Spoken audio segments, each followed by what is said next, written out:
થરાદ વિધાનસભા વિસ્તારના આગેવાન નહીં પણ બનાસકાંઠા જિલ્લાના આગેવાન શ્રી ડીડી રાજપૂત કે જેવો એક આ જિલ્લાના પ્રદેશના એક મોટા કોંગ્રેસના આગેવાન હતા, આજે મોદી સાહેબને વડાપ્રધાન બનાવવા માટે ડીડી રાજપૂતને એમના હજારોની સંખ્યામાં શુભેચ્છક સમર્થકો સૌ ભારતીય જનતા પાર્ટીમાં જોડાઈ રહ્યા છે। આ બધું જ જ્યારે મિત્રો થઈ રહ્યું છે ત્યારે મારે તમને એટલું જ કહેવું છે, આજે જ્યારે ભાઈ શ્રી ડીડી એમના બધા જ સમર્થકો સાથે કોંગ્રેસ છોડીને ભાજપમાં આવે છે, એમને હું આવકારું છું।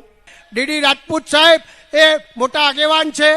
એમની ટીમ સામાજિક રાજપૂત સમાજના મોટા ભાગના ભાઈઓ અનેક ક્ષેત્રે જ્યારે જોડાતા હોય ત્યારે મિત્રો મારે કહેવું જ કે હંમેશા વિકાસ એ મહત્વની કડી છે। લોકો પોલિટિકલમાં એટલા માટે આવતા હોય કે આગરી ચીધાનું પણ પુણ્ય કહેવાય। આ વિસ્તારના આપણે કહી શકાય પરબતભાઈ સાહેબ છે,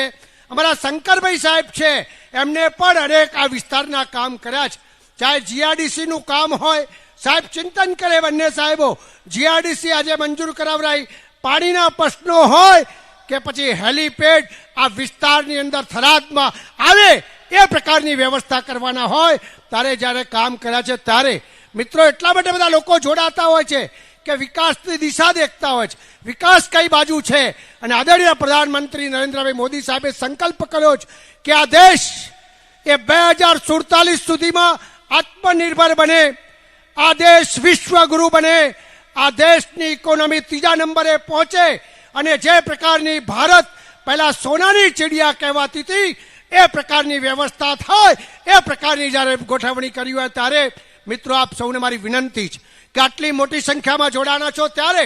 મારે કહેવું છે ડીડી સાહેબને આવકારવા જ અમારા પ્રમુખશ્રીએ એમ કીધું જ કે અમે બધાને આવકારીએ છીએ, તો ડીડી સાહેબને પણ આહવાન કરું છું કે એમની સાથે આટલી મોટી સંખ્યામાં તો કદાચ આપણે એકી સાથે ના કરી શકાય, પણ 20-25 લોકો ડીડી સાહેબ અહીં આગળ આવે, અમારા મુખ્યમંત્રીની હાજરીમાં ડીડી સાહેબ જોડાય અને જે વિકાસની ધરોહર જે ચાલે છે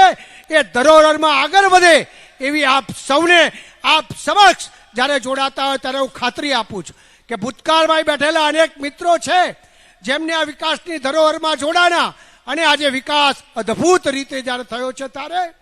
હું ડીડી સાહેબને વિનંતી કરું કે મંચ ઉપર પધારે અને આદરણીય મુખ્યમંત્રી શ્રી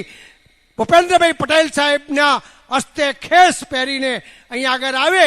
એવી હું એમને વિનંતી કરું છું। આપણે બધા એમને સમર્થન કરી બે હાથ ઊંચા કરી ભારત માતા કી જય, ભારત માતા કી જય। આજે હું અને મારા હજારો સમર્થકો સાથે ભારતીય જનતા પાર્ટીમાં જોઈન કર્યું છે। છેલ્લા 10 વર્ષથી ભારતના પ્રધાનમંત્રી તરીકે અને ગુજરાતના મુખ્યમંત્રી તરીકે જે નરેન્દ્ર મોદી સાહેબે કામગીરી કરી અને આજે જે આપણો દેશ દુનિયાની અંદર દેશનો ડંકો વાગી રહ્યો છે, સામાન્યમાં સામાન્ય માણસથી કરી અને દેશમાં જ્યારે પ્રગતિ થઈ રહી એનો લાભ મળી રહ્યો, સામાન્ય માણસને પણ એનો લાભ મળી રહ્યો હોય, દેશ ખુશખુશાલ હોય, દેશની તિરંગાની આન બાન શાનનું જ્યારે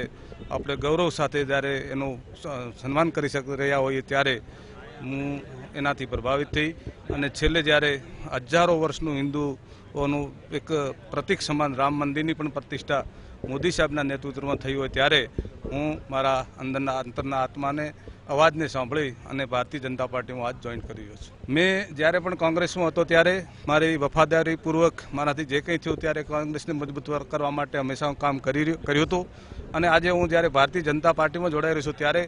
હું મારા તો તન મન ધન સાથે ભારતીય જનતા પાર્ટી અને માનનીય વડાપ્રધાન શ્રી નરેન્દ્ર મોદી સાહેબના હાથ મજબૂત થાય તેના માટે મારી પૂરી તાકાતથી કામ કરી અને પાર્ટીને મજબૂત થાય એવું કાર્ય કરીશ।